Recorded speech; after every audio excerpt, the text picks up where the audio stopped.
TNA auto repair be on. Car key would be on. Crank.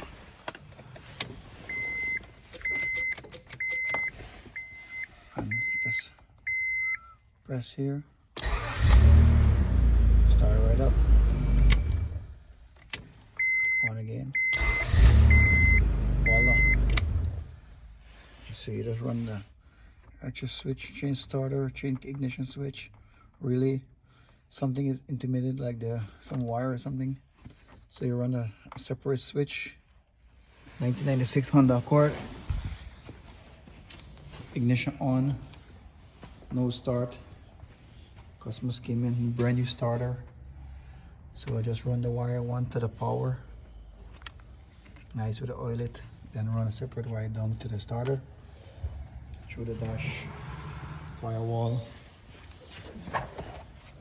Under the steering. Underneath here. Under the steering column. And all the way through the harness. Comes up here. Turn the key on.